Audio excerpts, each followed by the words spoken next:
Chapter 12. The Pied Piper of Hamelin.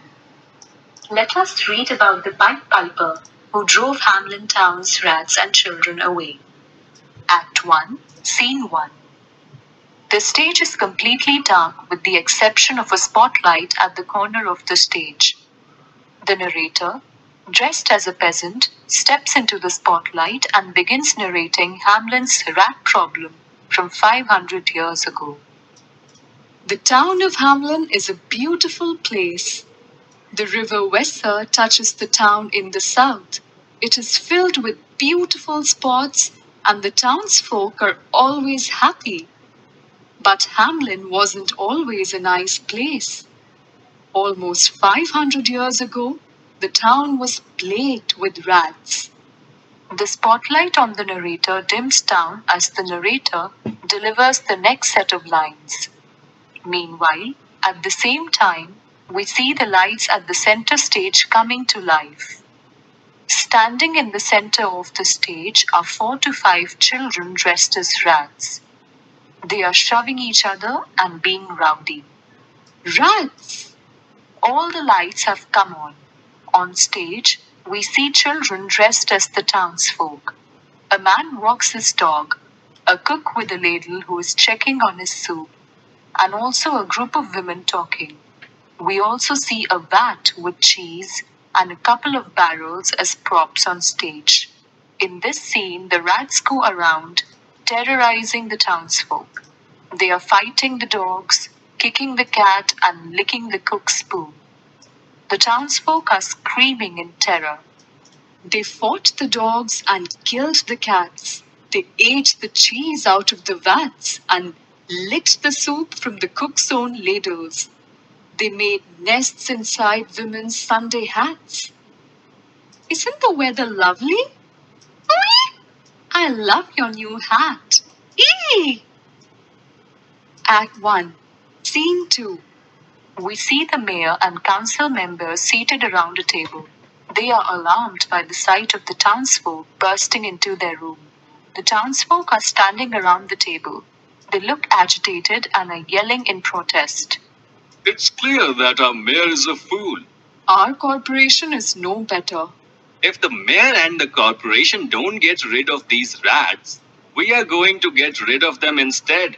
Get rid of the rats! Get rid of the rats! Act 1, Scene 3. This is a continuation of the previous scene. We see the corporation and the mayor still seated around the table, racking their brains for a solution. The angry mob around them has dispersed. We've tried everything. These rats are giving me a headache. If only there was a way to get rid of them all at once. God bless us all. Who do you suppose is outside the door? Come in. Please, Your Honors, allow me to be of assistance. I have a magic flute, and with it, I can lead any creature under the sun. Last June, I freed a town from swarms of flying insects just a week ago. I eased Asia from their monstrous bats. I can rid it of all its rats.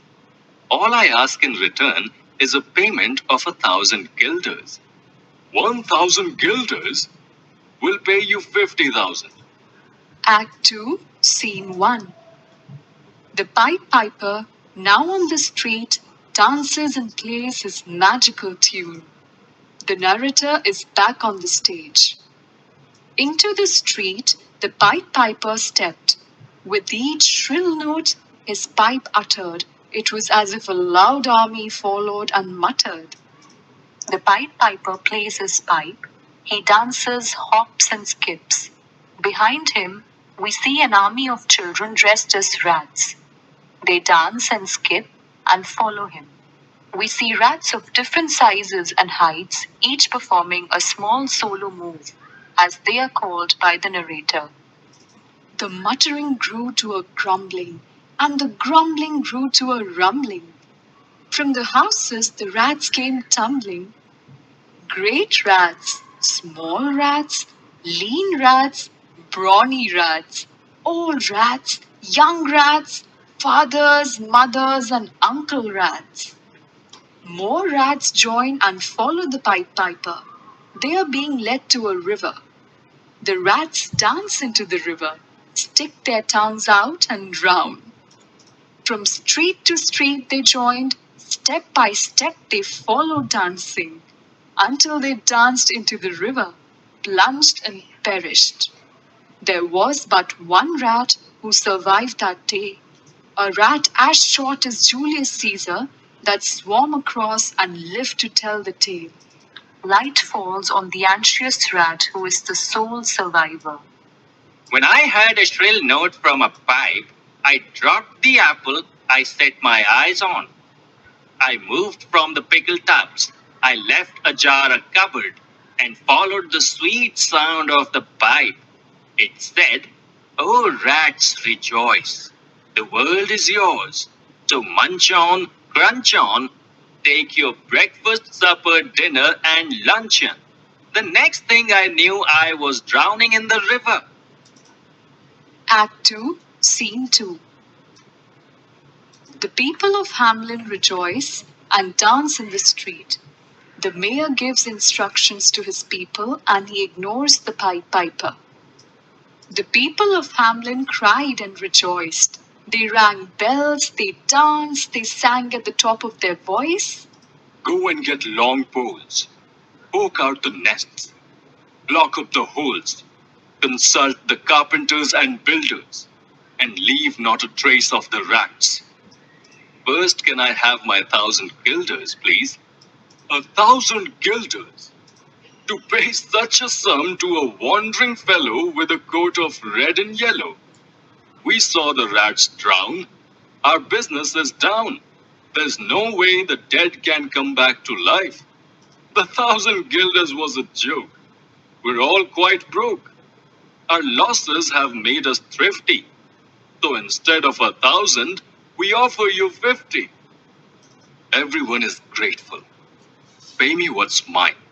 I will not discount a single piece of silver. If you don't give me what's mine, I'll be forced to play a different tune. You threaten us, fellow. Well, do your worst. Blow your pipe till you burst. Act 2, Scene 3. Light falls on the narrator. Once again, the Pied Piper stepped into the street, laying his long pipe and touching his teeth. He blew 3 notes, he danced, and he skipped.